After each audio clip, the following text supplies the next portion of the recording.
সংস্কারের ব্যাপারে জাতি ঐক্যবদ্ধ হয়ে সম্মতি দিয়েছিল।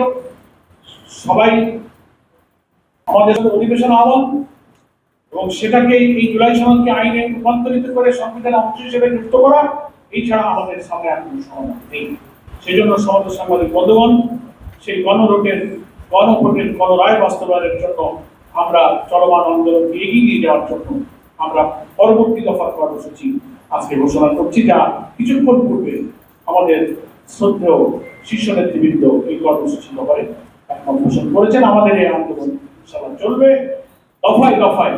শীর্ষ নেতৃবৃন্দ পরিস্থিতির আলোকে এই গণভোটের গণরায় বাস্তবায়ন শীর্ষে আর প্রত্যেকটি সময় চলমান জনদুর্ভোগ সম্পর্কে আন্দোলন আমাদের ইস্যুতে থাকবে। আমরা সেই কর্মসূচিগুলো আমাদের কাছে একে একে ঘোষণা করছি। আমরা আপাতত এই দফায় 18ই এপ্রিল থেকে আগামী 2রা মে পর্যন্ত আমরা এই পরবর্তী দফার কর্মসূচি এক এক করে বলছি। 18ই এপ্রিল থেকে 2রা মে পর্যন্ত যে কর্মসূচি আমরা আজকে শীর্ষ নেতৃবৃন্দের সিদ্ধান্ত পেয়েছি সেটা আমরা প্রথম 18ই এপ্রিল শনিবার 11 দলের উদ্যোগে রাজধানী ঢাকায় গণমিছিল অনুষ্ঠিত হবে ইনশাআল্লাহ।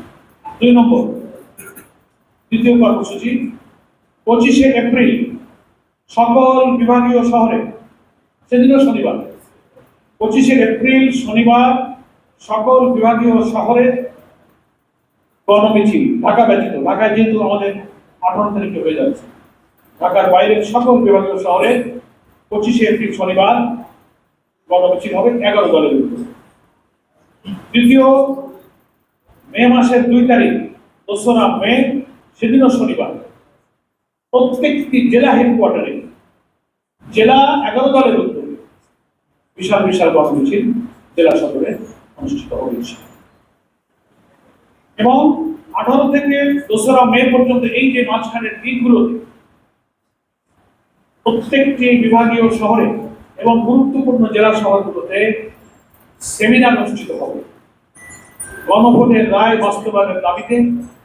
তাদের সৃষ্ট যে রাজনৈতিক সংকট, সংবিধানের অপব্যাখ্যা এবং জাতীয় সংসদে বিরোধী দলের দাবি, তাদের নোটিশ সবকিছু উপেক্ষা করে কর্তৃত্ববাদী শাসনের দিকে যেতে দাবিত হচ্ছে, তার বিরুদ্ধে বিদগ্ধ প্রবন্ধকরা প্রবন্ধ লিখবেন, বিদগ্ধ আলোচকরা আলোচনা অংশ নেবেন।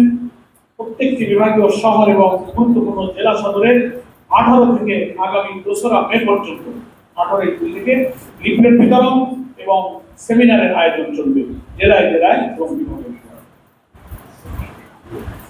এর পরবর্তী ধাপে এই কর্মসূচির পর আমরা শীর্ষ নেতৃবৃন্দের কাছ থেকে সিদ্ধান্ত পেয়েছি বাংলাদেশের প্রত্যেকটি বিভাগীয় শহরে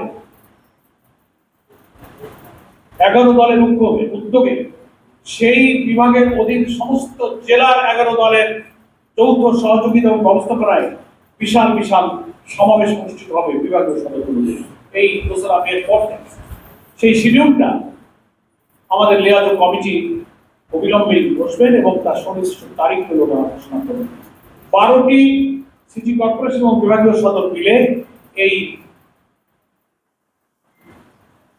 বিভাগীয় সদরগুলোতে সমাবেশ অনুষ্ঠিত হবে। সেখানে 11 দলের প্রত্যেকটি দলের শীর্ষ নেতা এই বিভাগীয় শহরের এই সমাবেশগুলোতে ইনশাআল্লাহ উপস্থিত। এটা হচ্ছে 2রা মে পর থেকে আমাদের লিয়াজত কমিটি একটা শিডিউল তৈরি করবেন, নির্দিষ্ট দিনক্ষণ কোন দিনে কোন সিটি কর্পোরেশন বা বিভাগীয় শহরে হবে এই দিনক্ষণ লিয়াজত কমিটি অচিরেই দেশবাসীর কাছে সাংবাদিক ভাইদের মাধ্যমে ঘোষণা করবেন।